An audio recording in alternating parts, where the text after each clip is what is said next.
Hey, the college polls were all messed up, so I have to fix them myself on the next edition of Cheap Wine and Women's Basketball. Texas, you score 130 something against New Orleans.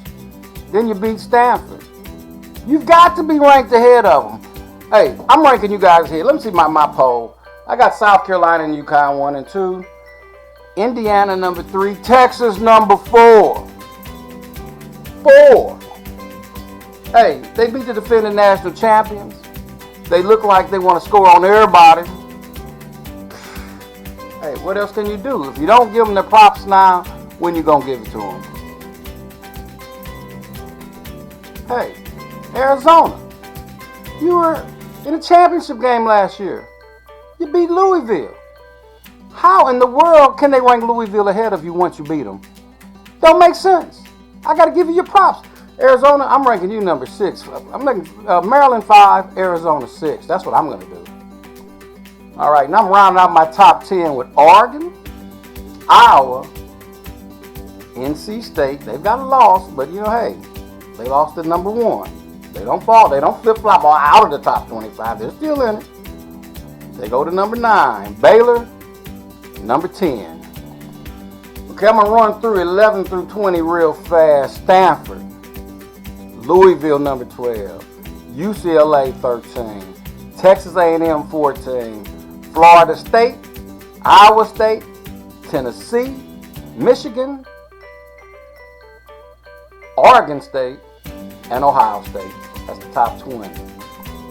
Now in the big loophole, rounding out the top 25 with number 21, Virginia Tech, 22, Florida Gulf Coast, 23, Georgia Tech, 24, South Florida, and the 25th ranked team in the nation, according to a big Lou here at Cheap Wine and Women's Basketball. That's going to go to number 25, Stony Brook. Stony Brook. Folks, nobody's going to talk about Stony Brook except Big Lou. I got you, Stony Brook. Good job. All right, some people are going to say, Stony Brook, number 25. Why Stony Brook? Let me tell you why. First off, they beat Rutgers and they beat St. John's, along with 2 other opponents. They've got that's not a weak schedule. They're playing people and they're whipping people. You're 4-0 and you're whipping teams that are schools that are supposed to have major programs and supposed to be tough on you, supposed to wear you out, but instead you wear them out. You deserve some recognition. Stony Brook, you're number 25. If somebody beat you, you're going to stay in my top 25. Congratulations, ladies. Bam.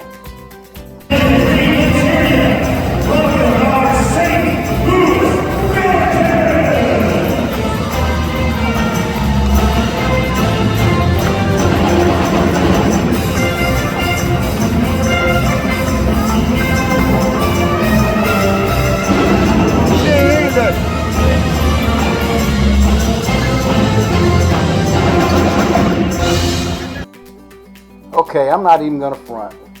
I am so geeked out about St. Louis U playing Mizzou tomorrow. I'll be there.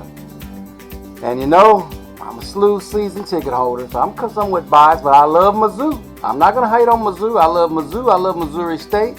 And I'm learning a little more about Southeast Missouri, learning a little more about the Kangaroos, the Kansas City Kangaroos. They don't say UMKC anymore. It's Kansas City Kangaroos.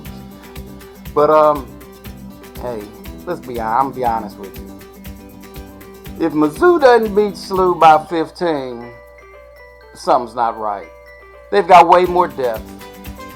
They've got a lot of talent.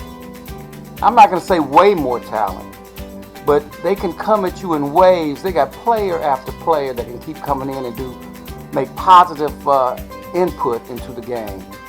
Where SLU, hey look, Lisa Stone, you're going to have to play 10 deep. Those 2 girls you sit on the end of the bench that don't ever get in the game, they're going to have to play because your big girl's going to be in foul trouble trying to deal with Blackwell and trying to deal with, LaDasia Williams. And, hey, they're going to be a problem for you. Plus they got more big girls and Mama Dembele, little guard that little guard from France that Mizzou has. You know, I've always doubted her because she seems a little not strong with the basketball sometimes out of control. This year, she looks like a ball player. She looks like she's going to take her shot more, shoot from three, hit some threes. Not just shoot from three, hit some threes. Still control the game, but the problem is going to be her quickness on the ball. Her foot quickness, her hand quickness. She's going to terrorize SLU's guards because Elijah Harbison, who I think is phenomenal, she's playing for some reason, Elijah, you're playing a little bit slow this year. You're not as aggressive this year. You're not as quick this year. I don't know what's going on. I don't know if you're just going with the flow of the game and waiting for it to come to you. But girl, you got to play. You all by yourself on that. Hey, you got to take over. So anyway, I'll give you a report after the game of what happened. But I'm picking Mizzou by 15. I can't see it any other way. Okay, lastly, I want to shout out the Missouri State Bears, the Lady Bears, because they're undefeated. They're not in my top 25 yet. But they've got 4 tough games in a row on the schedule. Now, this is what you do when you're in the Valley, but you fear nobody. They've got coming up next Oklahoma State, USC, Virginia Tech, and LSU. So when you have, you know, the gumption to say, I'll play anybody, any place, anywhere, see what you got, because we're the Missouri State Bears. Hey, I got to honor you because today's cheap wine, it's a Missouri wine called Bear Hollow. So in honor of the Missouri State Bears and this tough schedule that they've embarked on, and some of you all playing these little weak patsy schedules, get yourself together and play ball. Let's get out here. Let's play basketball. All right. Missouri State Bears, Bear Hollow wine is from Hermann, Missouri. Woo! So tasty, so tasty. Not as cheap as some of my other wines, but it's still inexpensive. And I like it. It's delicious. Delicious. All right. This is Big Lou. I'm out of here this week. Watch some basketball. Peace.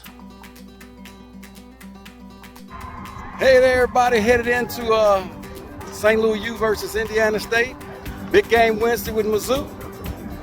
So let's go see the action. We're not going to see the action, but big games. Mizzou SLU Wednesday.